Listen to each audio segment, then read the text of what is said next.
Acts chapter 27, verse 1.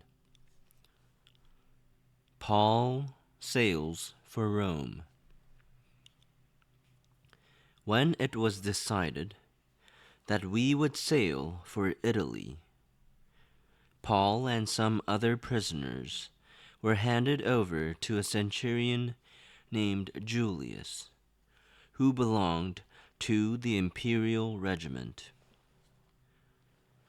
We boarded a ship from Adramyttium about to sail for ports along the coast of the province of Asia, and we put out to sea.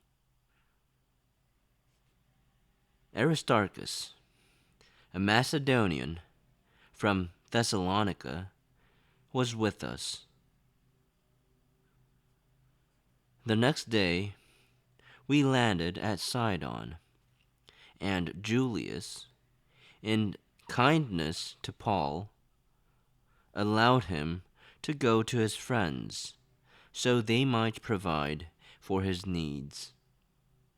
From there we put out to sea again and passed to the lee of Cyprus, because the winds were against us.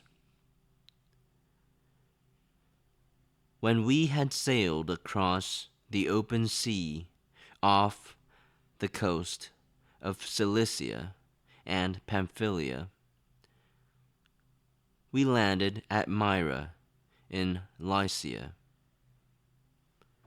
There, the centurion found an Alexandrian ship sailing for Italy and put us on board. We made slow headway for many days and had difficulty arriving off Cnidus. When the wind did not allow us to hold our course, we sailed to the lee of Crete.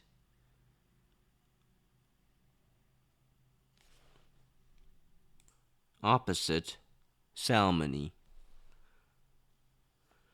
We moved along the coast with difficulty and came to a place called Fair Havens, near the town of Lasea.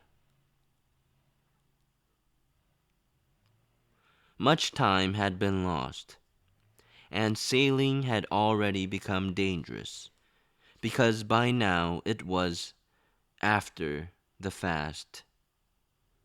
So Paul warned them, "Men, I can see that our voyage is going to be disastrous and bring great loss to ship and cargo, and to our own lives also."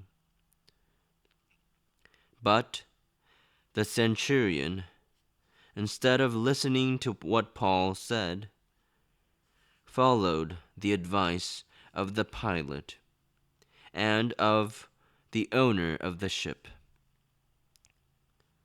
Since the harbor was unsuitable to winter in, the majority decided that we should sail on, hoping to reach Phoenix and winter there. This was a harbor in Crete, facing both southwest and northwest. The storm. When a gentle south wind began to blow, they thought they had obtained what they wanted. So they weighed anchor and sailed along the shore of Crete. Before very long, a wind of hurricane force, called the northeaster, swept down from the island. The ship was caught by the storm and could not head into the wind. So we gave way to it and were driven along. As we passed to the lee of a small island called Cauda, we were hardly able to make the lifeboat secure. When the men had hoisted it aboard, they passed ropes under the ship itself to hold it together. Fearing that they would run aground on the sandbars of Syrtis, they lowered the sea anchor and let the ship be driven along. We took such a violent battering from the storm that the next day they began to throw the cargo overboard. On the third day, they threw the ship's tackle overboard with their own hands. When neither sun nor stars appeared for many days, and the storm continued raging, we finally gave up all hope of being saved.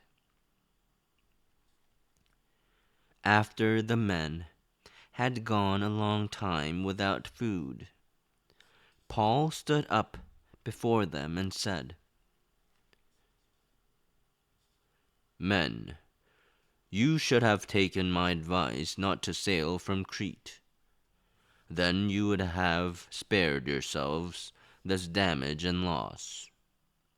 But now I urge you to keep up your courage, because not one of you will be lost.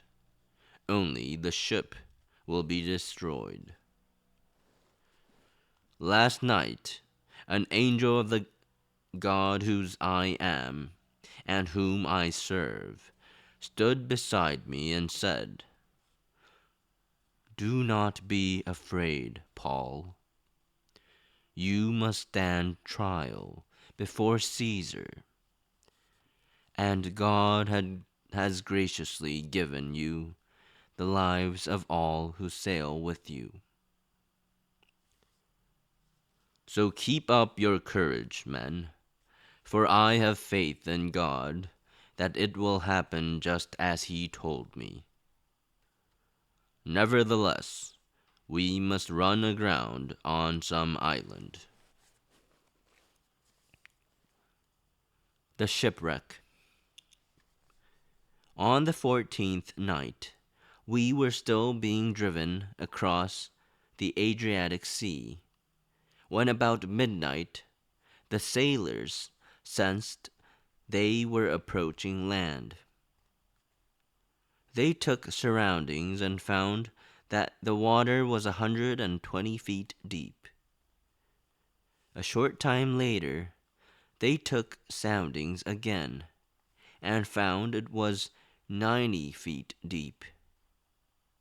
Fearing that we would be dashed against the rocks, they dropped 4 anchors from the stern and prayed for daylight. In an attempt to escape from the ship, the sailors let the lifeboat down into the sea, pretending they were going to lower some anchors from the bow. Then Paul said to the centurion and the soldiers, "Unless these men stay with the ship, you cannot be saved." So the soldiers cut the ropes that held the lifeboat and let it fall away. Just before dawn, Paul urged them all to eat. "For the last 14 days," he said, "you have been in constant suspense and have gone without food. You haven't eaten anything. Now I urge you to take some food. You need it to survive. Not one of you will lose a single hair from his head." After he said this, he took some bread and gave thanks to God in front of them all. Then he broke it and began to eat. They were all encouraged and ate some food themselves. Altogether, there were 276 of us on board. When they had eaten as much as they wanted, they lightened the ship by throwing the grain into the sea.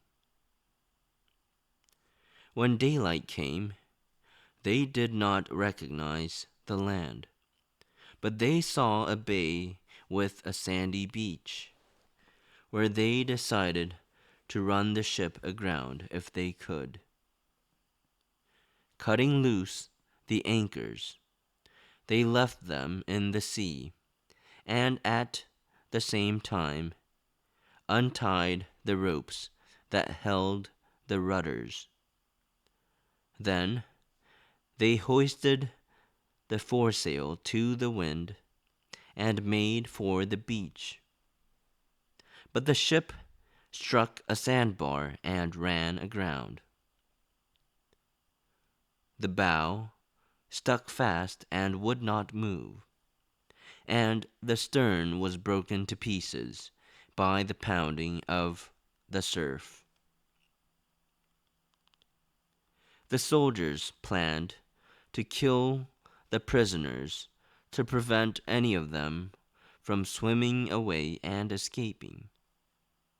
But the centurion wanted to spare Paul's life and kept them from carrying out their plan. He ordered those who could swim to jump overboard first and get to land. The rest were to get there on planks or on pieces of the ship. In this way, everyone reached land in safety.